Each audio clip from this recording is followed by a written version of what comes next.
What's going on, you guys? We have a very special Veterans Day episode in store. I have been invited as a guest of honor to the Bong Museum in Superior, Wisconsin for a silent auction that's benefiting Vietnam veterans. If you guys don't know, Richard Bong is an American hero during World War II. He is from Superior, Wisconsin, which is why they have the museum there. Honestly, when a museum in Wisconsin reached out to me, I was like, what's going on? But I went there myself about a month ago. I was vacationing in Duluth for just like kind of a staycation, and I was really impressed with the museum. They've been a tremendous resource to me here, and it's a really cool place. This is a great benefit. I wanted to do something special for veterans. Veterans are very important. My grandfather was a veteran. I guess we'll talk a little bit about it in the car on the way up, but I don't have a whole heck of a lot of time because I gotta go all the way up to Duluth. It's like 3 hours away. I rented a car, so I'm gonna pack up. Let's hit the road.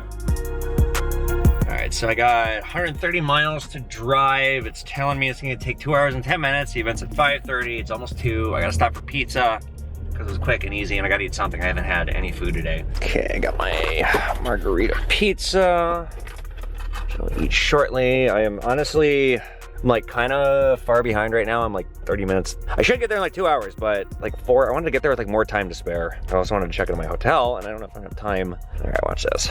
I'm in a hurry. There was a reason I rented a Porsche.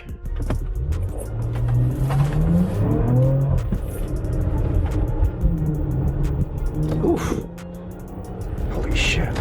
Up, not a cop, not a cop, not a cop. Okay, good. I told my jewelry person, I was like, I feel like I'm gonna get a ticket today. I almost got one on my last trip to Duluth, but I caught him like at the very last second. I thought, there might be a cop over that hill. I'm gonna slow down. I was right.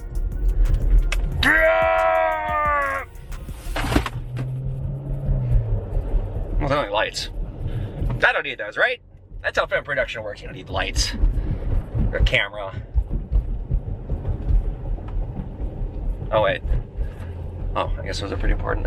To be totally honest, you guys, I really don't want to do this right now because I am exhausted, and I just have been gone for a week on vacation. We were insanely busy, and my employees are like, I can see they're very worn down with me not being there, how overwhelming it was. My one employee worked until like 10 o'clock, which, like, yeah, you do. Yeah, I do, but it's my store. I've never asked my employees to stay that late. It's like, I don't want to do this, but I already committed to doing it. And if you know a thing or two about me, you know that I am a man of my word. If I say something, I keep my promises. So I told them I was gonna do this. On top of that, this museum is great. This fundraiser, veterans are important. This is a great event to be going to. I brought out my business card, so I might pick up some clients, just saying. And most importantly though, the Richard Bong Museum has helped me quite a lot. When somebody does something for you and they ask a favor in return, if you don't do it, in fact, if you go so far as to say, what is it, and inquire further, you don't just blindly say, okay, yeah, sure, you help me, then you are human garbage. You are a massive piece of shit. That is a philosophy I really, truly believe. Like, just pay it forward. And if you don't, then you're garbage. You're muff garbage. So, with that, I'm going to eat my pizza.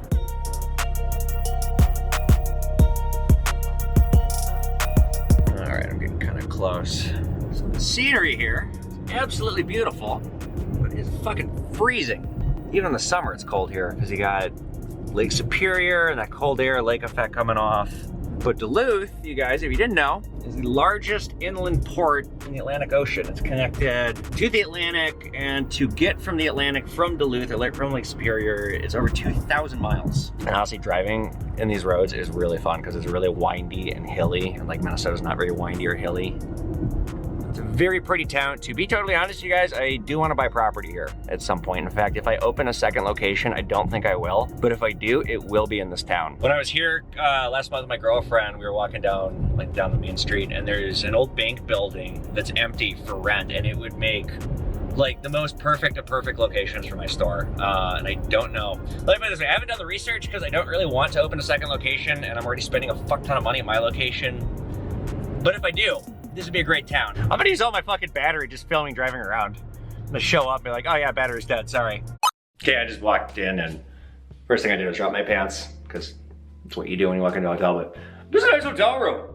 Thank you guys. I was not expecting this. I was expecting a dump. Not for any reason, it's just, if it was me buying it, I would have put me in a dump, but like, check this out. I have a lovely view of this tonight. Ain't that party. This is my view from my balcony out into the just barren Lake Superior. It's raining and it's cold. I love it here. Oh, look at that. You can see a ship It's just explosion and men scream and a tentacle comes up. The next day.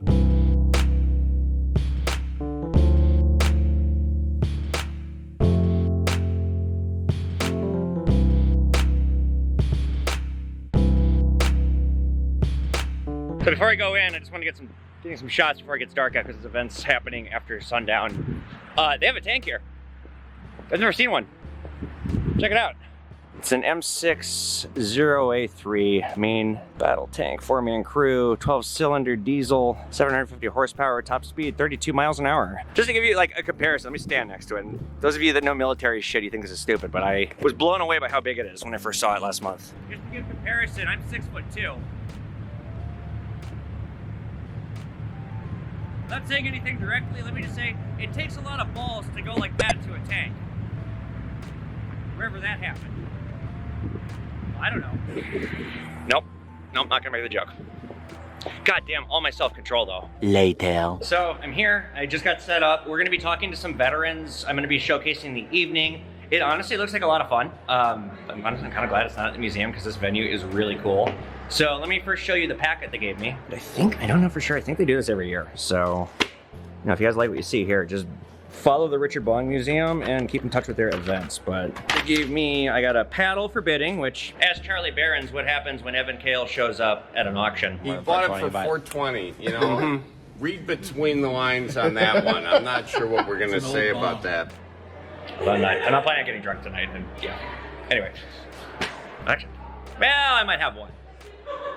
Well, I might have 5. I'm not gonna have 20. So here we have a schedule. This is all the cool stuff happening at the Richard Bong Center, all going all the way through February. They really take care of veterans here. It's such an important museum, the Richard Bong Museum. So this is kind of what their memberships look like. And they are a 501c3 nonprofit, so they are not putting money in their pocket at all, you guys. This is just a pure charity. And then Salute to Heroes, this is the event we are doing tonight. We'll be speaking with John shortly, the executive director of the museum. And then this is in the museum. You guys remember on TikTok, I was there a month ago, I did it. It's an unbelievable experience. I can't believe that they let you get inside of this plane. So we have the silent auction going on now, and then there is gonna be a program, and then we're doing a live auction at 8, and then checkout's at 8:30. And really quick, I'm gonna show you guys some of the items they have on their silent auction. Minneapolis actually, fuck, I'm gonna bid on that for my girlfriend tonight. It's a little staycation. Cool, like lots of like really random cool stuff. I wasn't sure what, oh look at that, they got coins. Well, let's walk around. I'm gonna show you guys some of the other items they have for auction and just take a peek at the venue.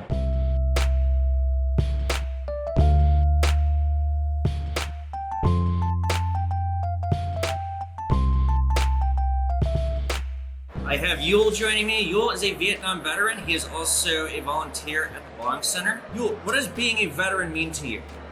Well, it meant a lot to me. My dad served, and we have a history of serving in the service. So I joined the Army at the time, and Vietnam came along, and I did my best with it. I was fortunate, I was able to get a commission, and I spent time as an Army officer. Served a couple of Vietnam tours. And did you leave the service after Vietnam, or did you stay? I left it before it all ended. I left it in '69, after putting 5 years in. And so you were like there right away? Yeah. Oh wow. And I used all my veterans benefits and the GI Bill, and got a college degree and went on to a career in finance. What do you have to say to veterans who are signing up today when we were still fighting difficult wars? Obviously Vietnam was kind of one of the first ones where it wasn't so clear cut, and we've seemed to be, there's a lot of them. Well, I look at it this way. My dad's grandfather was wounded twice in the Civil War fighting for the South, and he had to live with losing. My son has been in 4 combat tours, and some of those have not went as well as we thought. But it's, you know, you soldier on, you do the best you can. And Afghanistan and Vietnam. Exactly. Or Afghanistan and Iraq. And Iraq. He served in both of those. He has a Silver Star for Valor, so he used a lot of combat. And so I just looked at it that way, and I did the best I could. Was there any conflict after you got out of the service where you kind of was like, maybe I'll go back? No, once I was out, I was... Right. You move on with your life and so on. I moved on with my life, and how long have you been with the Bong Center? I've been with the Bong Center about 12 years as soon as I retired up here. And they gave me an outlet to meet people and also get involved in giving tours and things like that. The museum is incredible. It's a very cool museum. They now have over 16,000 artifacts. When I first started there 12 years ago, they were, maybe 1,000. they have really expanded. They've done a wonderful job. Yeah, and then, I hear now because of COVID, they decided to start getting into other wars outside of World War II. And I just couldn't believe the plane experience because I've been to I don't know if you've been to the New Orleans Museum, the World War II one. I've not been there yet. I was there in April. It's really cool. Gotta But get they don't let you touch anything. You can walk right into that plane. I was like, really? They let people do this? So, cool. Thank you for your service, Okay. sir. My Thank pleasure. you for chatting. Thank you. All right, guys, joining me, we have Emma Weissenberger with a W. Yeah, German. Oh, y'all, fun. Wunderbar. Of course, we are in Duluth, which Makes sense. Yeah, it makes I'm total from sense. the cities, though. Emma is the social media director. Right? Do you want to know the full title? Yes. Okay, social media marketing and outreach coordinator and education programs. That's a mouthful. Yeah. I like mine. Emma, tell us, what do you, so this must be a new position for you. It Or is. it must be a new position for the museum. It is, yeah. So I launched our TikTok in May of this year. The position came open in April. It's kind of a new position. I was actually an intern at the center. So I kind of just been not making it up as I go, but kind of pioneering the foundation of this job. So I've been making it up as I go. yeah, I'm not I gonna mean, tell. I feel like that's kind of the best way to do it when you're working in a new environment, especially when I get to work with veterans who aren't really familiar with the platform. It's very interesting. Right. So that was actually Combine it. kind of brought me into my next question. Describe some challenges with conveying social media to an older audience. Yes. Because I've had plenty. So one of the biggest things is actually being able to show them what I do, because obviously I access a lot of people on our Facebook, but it's deeper than Facebook, as we both know. So, kind of getting them on those new platforms has been a challenge, but they're very open to the idea. They just don't really know how, and so that's the biggest step is you have to kind of ease them into it, which is totally fine, and they're super understanding. They're great about it. It's just kind of getting them to that point where this is what we're doing. Are you okay with this? Let's go for it. What were your first things that you started doing as the, I want to call it social media coordinator? Yeah, that's fine. So I do like trivia sometimes. I kind of want to just start bringing like a branding to us, kind of like a consistent, what people can expect from our pages. So obviously featuring our P-38 Lightning, which is the rare World War II plane that we have. Featuring that as much as possible. Our tours, just kind of like the essentials of what the center brings. So our veterans, our volunteers, the artifacts, all of that stuff I really wanted to bring to the forefront, as well as some jokes and whatnot. Yep. So Well, you can take a always. page from me on that. And you can Yeah. see where I fail and where I get struck. Speaking of which, okay, so the other day I had a sterling silver swastika pin or pendant. Okay. It was probably from turn of the last century, and I made a video explaining that the Nazis hijacked that, and it's Yeah. a symbol that far, far, far predates the Third Reich. So how do you deal with the controversy of items that you want to educate people, but you don't want to risk getting a strike, and have you gotten a strike? We don't post about our weapons. It's if people come You to can't. us, yeah, we can't. And as a place that really revolves around a lot Instagram, of, knock yourself out. yeah, TikTok, no, we don't show our weapons. We don't show Nazi stuff. Anything like that, we stay away from. Just because we are very family friendly. Right, We try right. to keep it very. And as you know, I On brand. am not in so many levels. This might be the most appropriate video I've ever put out. Or Well, and then thanks. I'm not swearing and I'm being. I'm not a super we have fun. Trust me. Like we're the Bong Center. We have to joke about it sometimes. But when it comes to I'm sorry, I have said to myself so many times. don't say, don't. It's a goofy name. It is. I'll say he's the greatest fighter pilot of all time. So Yeah. he can be named whatever the hell he wants. He's a hero. So we have fun like that, but when it comes to weapons and showing Nazi propaganda Right. or anything, we try to stay away from that just because we do get enough comments, on our Google reviews about people saying, oh, well, why are you showcasing Nazi artifacts when it's educational, It's history. but it is such a polarizing Right. artifact that it's just, we have a whole exhibit on souvenirs and spoils, which is very frowned upon nowadays, but we have a whole exhibit on it kind of talking about why it's morally wrong and stuff like that. So we are an educational facility. Right. So You're a museum. Simple as that. Yeah. Finally, what are your long-term goals for the museum's social media? What do you want to do going down the road throughout the rest of the year and going forward? yeah, so one of the biggest things for me is obviously awareness. Telling people who we are, what we do, and what we're striving to do. So building that kind of platform where we can have followers that keep up with us on a regular basis. That's one of my goals, and I think we're getting there, but we're obviously very new to the social media game. It's been less than a year since we've really been like consistently active. So just kind of those stepping stones to getting a brand that people recognize and are able to associate, oh, they're going to be talking about X, Y, and Z, you know, kind of what to expect from us. That's kind of what I'm building right now. Awesome. So I want that to expand and be able to develop a bigger content base with creators. Yeah. Well, thank you so much for joining us. Thank you for having me. We'll talk later. We're going to go back to the same table, so.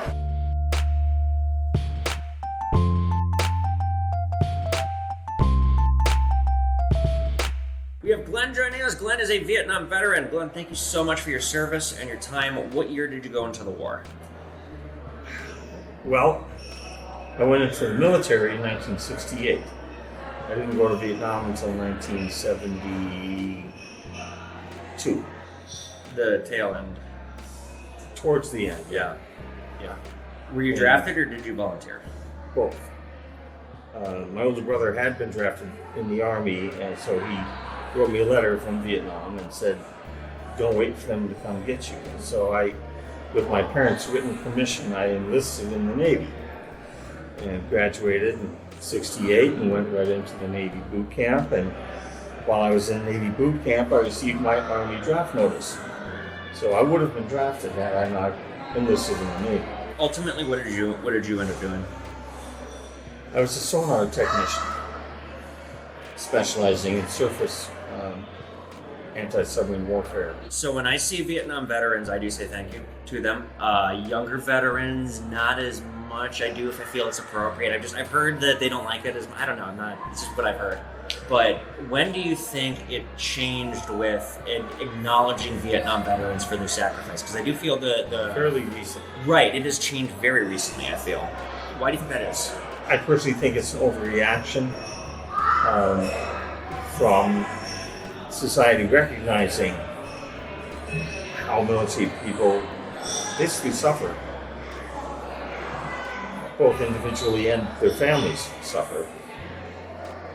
And for a cause that they truly believe in. Right. In other words, I could have run away to a big city and hidden in the underground. I could have claimed conscientious objector status. I could have gone to Canada. Some people did that. But I didn't want to basically leave my family and the style of living that I enjoyed.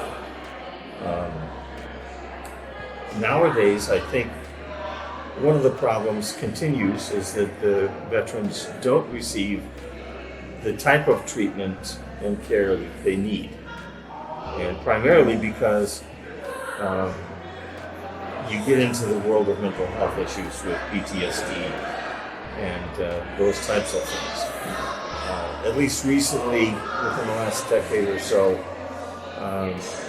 society in general has come to realize that folks need help, and that if we're expecting people to go off and die for whatever reason is given, whether it be weapons of mass destruction aimed at us, or in the days of Vietnam it was the threat of communism overtaking the world, etc.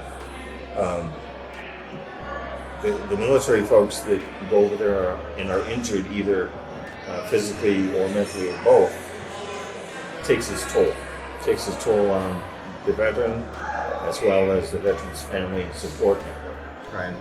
And if you don't have a good support network, you're really in trouble. And I think that's why, just the recent suicide rate for veterans it's just incredible. I was fortunate when I was in active duty to actually see many countries around the world. And I did my best to stay away from the Americanized part of it. Each ship would have a volunteer group who would go help out a local school, a local church, a local village or whatever, helping them repair things and help them. It gave us an idea of what people actually lived like, rather than the Americanized hotels and It's I've only left this country once, and I hated the country I went to. I went to Jamaica, but it was an incredible experience to see and experience culture like that. We take for granted so much. just having running water, is huge. There's a huge part of the world that really struggles just to eat and sleep and survive. And yet most of us in this country, even the poor, are in better shape than a good majority of countries around the world. As far as being in the military, I would recommend it to anybody who's unsure of what direction they want to go in after high school. Because there are so many options. It isn't just, learning how to kill. If you're a musician, we got Navy bands, we got Army bands, we got Marine bands, and they entertain and they perform and they do public relations tours around the world. I have a couple of friends who are veterans. One of them never saw combat because she didn't want to. She wanted to do logistics and she did. I'm going to ask you a question to close that my college political science professor asked me, and I thought it was a bullshit question and I wrote against it, but I want to hear your opinion. Is war getting more humane?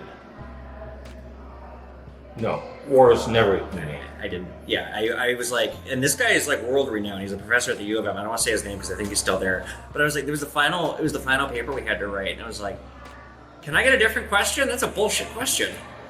Well, the thing is, when you're in a position of making a decision that's going to lose people their lives, if you think about the human cost of war, you would never make the right decision.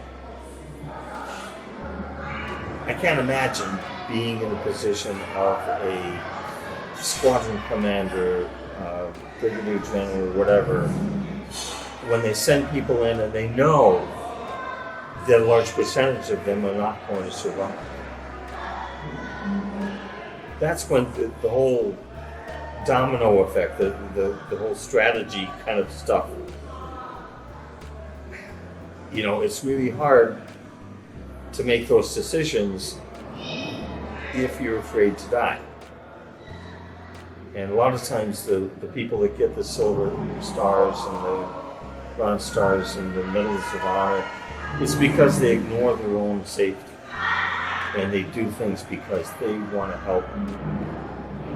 These are the people you live with. On a Navy ship, small destroyer especially, it's only about 130 people. You get to know them very well. You don't like them all. In fact, you might even hate some of them. But you learn how to live together in a confined space and you coexist because it's something that you rely on each other. No matter whatever else happens, if you want to survive, you have to trust each other to do what's necessary. So that's a tough one. I just strongly disagreed with the question. I thought it was a loaded question, and my argument was, because the world's more complex and messier. It's not clear cut. Battles are messier. I cited the Middle East, we're fighting all these different tribes, and they're all doing different things. But it's one of those things where I think about all the time. Did I do the right thing when I was? My opinion is you did the right thing for this country. It doesn't matter. The morals are, it's war. That's not always moral. Well, and being selfish, I do the right thing for myself. It's necessary for sovereignty. Simple as that. Well, and again, it boils down to the belief of whether you feel this society is worth saving. We're getting close to that kind of a point. But that's another story. Sure. Len, thank you for your service. Good Thanks luck for to you. chatting. Appreciate it. My pleasure. Well, that was a lot of fun. I once again sincerely want to thank the Richard Bong Museum for inviting me and hosting me and being so kind to me. I can't believe how nice of a hotel room they put me in. Seriously, after the event, you guys, this is neither here nor there. I went for a long run along Lake Superior, which, beautiful. Actually, I picked kind of a good night because it's unusually warm right now. Came back, swam in the pool, chilled in the hot tub, enjoyed a luxury room. I'm not used to being treated so nice, so thank you guys. Also, you guys, please help out the Richard Bong Museum. There's a link in the description of this video below. They are such a fantastic organization. They're not just a museum. They do a lot of services for veterans. I myself am going to be helping them as much as I can going forward. I tried to explain to them, I can't do this all the time. It's kind of a schlep for me to come up and rent a car, and yeah, we're busy here. But I can help them in little ways like this, and every now and again if they want me to go to an event. Most importantly though, to cap this video off, I sincerely want to thank everybody who's a veteran. No matter what capacity you've served, if you've served this great country, you have my thanks. And I'm wishing you all, especially you veterans, a very happy Veterans Day. Thank you very much, you guys. Like and follow for more.